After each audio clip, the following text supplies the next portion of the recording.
In a way of looking at things, we're all somewhat traumatized from childhood, and moving forward from that, we never really recover, to be quite honest, because we never really look at it as a traumatic experience. We just think about it as, oh shit, that's what everybody goes through. Um, but that's it's kind of traumatic. Not the word traumatic seems a bit extreme and excessive, but let's call it what it is. You go through a lot of shit in your childhood. It it pretty much molds you into being the person you are today. You have certain reflexes like PTSD as a result of various instances that happen throughout your life.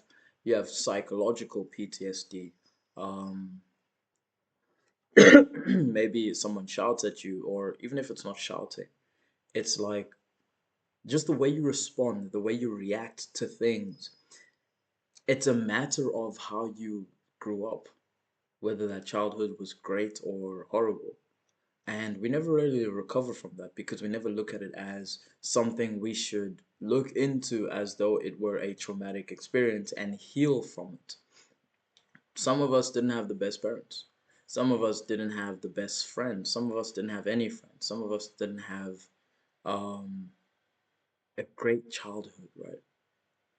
And even those that did, there's still some experiences that you had throughout that childhood that sort of affected you in a very bad way. And those things it's like wounds need to be healed no matter how small. They need to be healed. And we don't do that. We really don't do that. So we you sort of need to begin to build up that, okay, let's heal the wound. That I remember doing this, it was 2020, and this was during the shit that happened in 2020. If you know, you know. Whilst we were all staying at home and shit, right? Uh, I decided to sit with myself. That's new, right? I decided to sit with myself and look at my life from the very beginning, from the very first memory I could remember, and the very worst things that have ever happened to me, and just be with them. Like, not to try hide, because what we do is whenever a negative thing happens, a bad experience happens to us, it happens, we have our reaction, and then we try to throw it away in the corner and we cover it up with a bunch of shit so we forget about it. But similar to a wound on your body, if you stab yourself and you don't actively go throughout the process of healing that wound, and let's say you had to actively do it yourself and your body didn't do it on its own, if you don't do that, if you don't actively heal the wound, as painful as it is, however deep it was, even if it's a shallow wound, if you don't heal it, it's just going to get worse. And it builds up negatively over time. It just gets worse and worse and worse and worse and worse, and suddenly you'll find yourself with infectious diseases that you shouldn't have had because you could have just healed the wound. And in this psychological case, you'll find yourself with a personality, a character, a response system, a reactive system that you shouldn't have, but you have as a result of not healing the wounds of your childhood.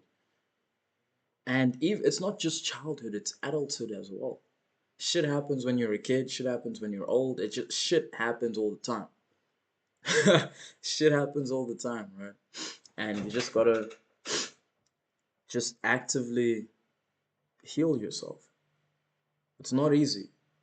It's genuinely not easy, but it's something you have to do because if you don't do it, who's going to? I'm busy with my life. I'm busy healing myself. I'm busy working on myself. I can't do you for you. You have to do you for you. You have to focus on you for you. I can't do that for you. Nobody can. So it's an arduous task that each of us has to do. And it's part of the process of learning yourself, of knowing yourself. The wisest man alive. Um, Not the wisest man alive. What am I saying? I'm thinking of a quote by Socrates. I'm the wisest man alive, for there is one thing that I know, and that is that I know nothing. That's not what I wanted to say, but I don't know why I'm thinking about that. But anyway, what I'm thinking is this quote by the Zen of Citian, where he says, um, "Man conquers the world by conquering himself." Aristotle, I think it was, who said, and really it doesn't matter who said it. What matters is the actual phrase, the quote itself, not the person who said it, right? It's the meaning behind the words, not the person who spoke the words. But anyway, Aristotle, I think it was, who said, knowing yourself is the beginning of all the beginning of all wisdoms. Knowing yourself. Um, the most difficult victory in life is victory over self. There are all these quotes directed to you and you overcoming this thing that is yourself and winning this battle, fighting this battle of self and winning and achieving success. And there's all this talk about it being the most difficult thing to do. So I'm not telling you like this is something, it's not like a 5 step guide on knowing yourself or some shit. This is an arduous task. It's a very long process. I started in 2020, like I was saying, I was just thinking of all the shit that happened in my life. And to me, and all the shit and it's like you allow the victim mind to just, why the fuck me? Why me? Blah blah blah. It does all that. It does everything it does. And then you allow yourself to watch it and you cry if you cry. Like a lot of people will say shit about, oh no, men don't cry, blah blah blah. I think that if you don't cry, it's like your body. You get stabbed and you bleed. The reaction to something painful happening is the blood. And with us human beings, the reaction to something painful happening oftentimes is tears. Oftentimes. This is like if it's like really bad. It doesn't even have to be really bad. Like you could go through a breakup and cry or some shit. Some people like, oh, no, crying. She's just a bitch. It's like, okay, buddy. But I think crying is like bleeding. It's like the pus that comes out. It's a part of that healing process. Blood rushes, dries up, blocks everything out, like blocks, stops. I don't know. I don't know. I don't know. I don't know. I don't know. But all I know is that the body has a system it uses, and part of it is pumping blood to that area, and then it clogs that place up so that blood stops flowing out. It first pumps blood because it's like, what the shit happened over there? And then it's like, oh shit, we're leaking. Let's fucking seal that. Pus fucking seals the wound. And then it starts working on the inside. We're like, oh shit, the fuck is going on over here? And like, oh shit, we're leaking. We've got a hole in our body. Let's start healing that. And the body works like that.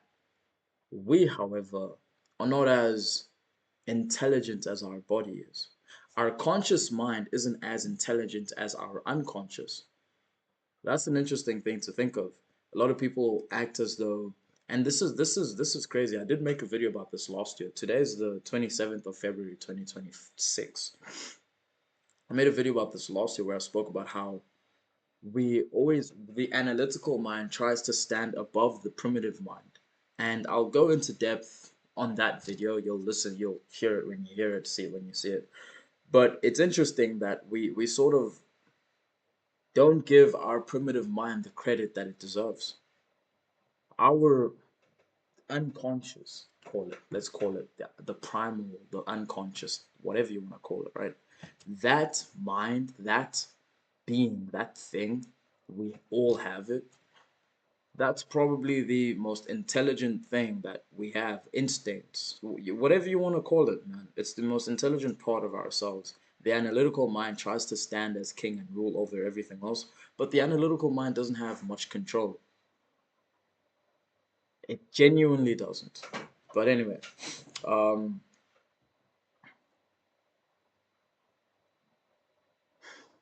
The reaction, the response to horrible things happening to us in our lives is to cry.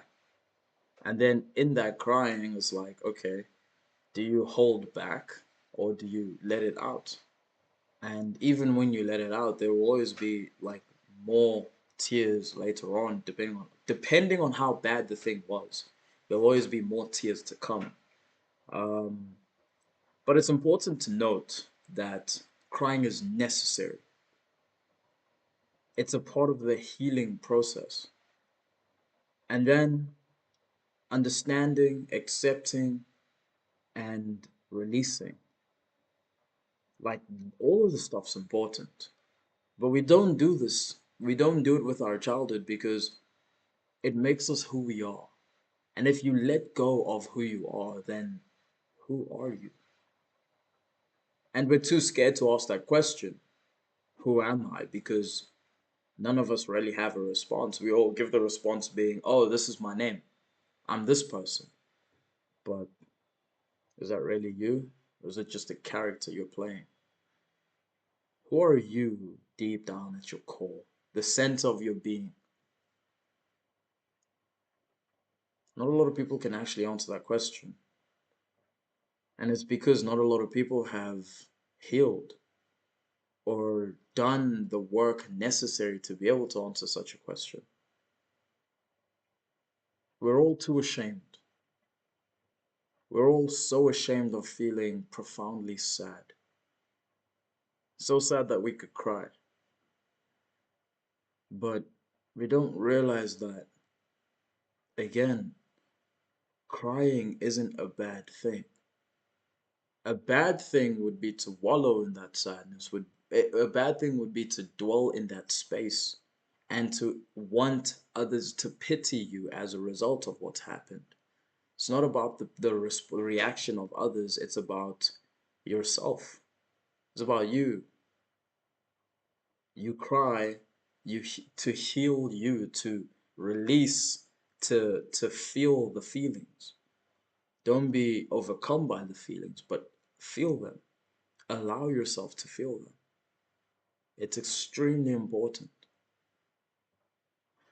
So we cry, and we cry, and we cry. Um, and that's how it is. We just cry. And it's very painful. But what's even more painful than healing is not healing. So what's more painful than crying is not crying. And a lot of guys don't cry because they think it's manly, but it only sort of makes your life worse. And I'm not saying to be a little bitch, like to cry like 24/7, 365. You're not a girl.